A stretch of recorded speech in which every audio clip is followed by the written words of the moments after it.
Today I wanted to do a comparison of our Subnautica dive watch and our Voyager GMT dive watch.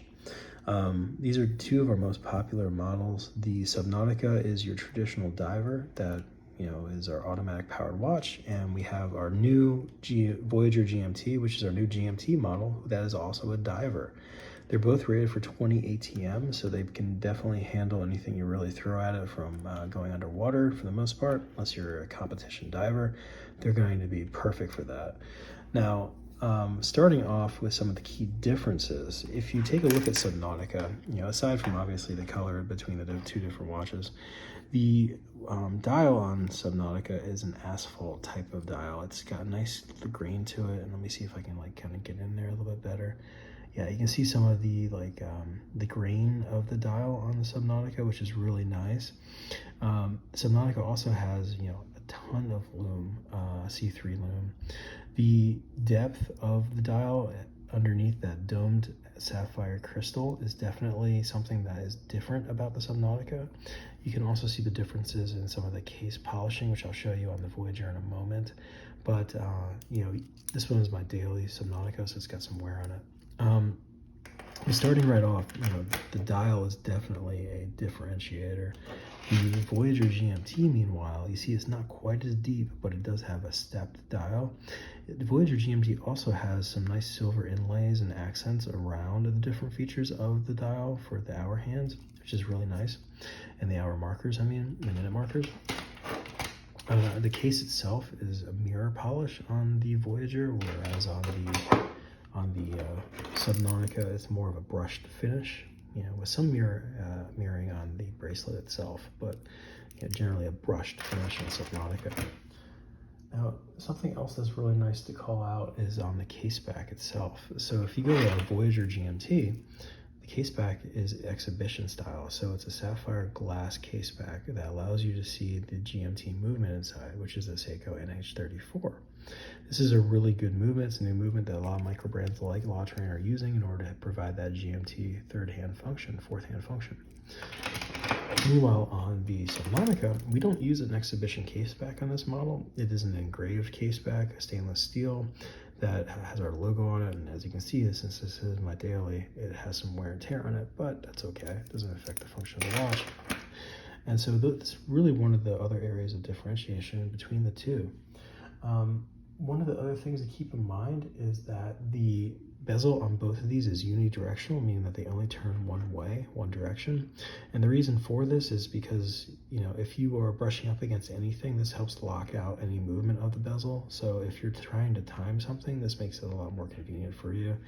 I know some GMTs will have, bidirectional, and that could help people too, but for our purposes, we want unidirectional to help lock in that setting that you choose.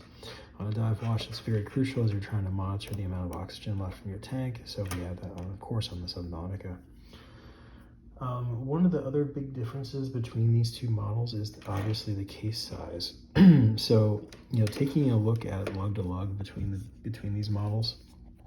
Now let's talk sizing of these two watches. The Subnautica is a 40 millimeter case size. Your lug to lug is about 43-ish millimeters. So this one is much more compact on your wrist. It's a easy to wear watch. The total height of this, I think it's around 14 millimeters roughly. So it's nothing that's going to overly disrupt you when it's on your wrist. The Voyager GMT is a little bit bigger. It's a 43 millimeter, but I gotta be honest, it wears very well. Wears small, because if you look at the lug to lug, it's not that large. Lug to lug on this one, I believe, is around 49 millimeters, roughly.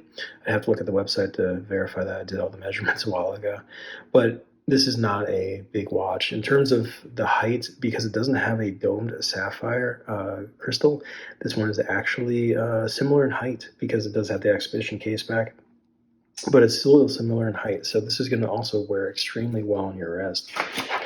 So between the two of them, Subnautica, as you can see, is just a little bit smaller, I want to say, based upon the diameter that you're working with, but they're both going to wear extremely well on your wrist. And going back to another one of the differences that we have here is that Subnautica uses a clasp on the back end of this. This one, of course, showing some wear because I do wear it. This is not a milled clasp. This is a stamped clasp. In the future versions of this watch, maybe we'll do a milled one just to raise it up a little bit of a notch. But this is very reliable and robust. It's going to hold up just fine for you. And then on the Voyager, what we do is we use a butterfly clasp. So this is a little bit higher quality, a bit benefiting the price point of this watch. But this one actually closes nice and snug. This is a very nice one. It holds very nicely. And in order to, this is obviously milled as well and polished. So this is also a very good one to use for that. Also, one of the things that we have on these watches is that you can change out the bands. The Voyager GMT uses a 22 millimeter width for its bands, so we have a wide selection of straps for that on our website. The Subnautica, meanwhile, is a 20 millimeter width, and so once again, we have a wide selection of that available on the website. But when you're shopping for bands, it's very important to know. So this is an overall, comparison of both of our watches that we have been selling pretty nicely lately. What are your thoughts? Comment below. Let me know what you like, which one you prefer, which one you want to get, and happy to answer any questions you have as well. But today, you've learned a little bit more about Subnautica, and you've learned a little bit more about our Voyager GMT. Happy to answer any questions, and visit us on the website at Law Train. Give us a follow, like, comment, subscribe. Talk to you soon. Thank you. Bye.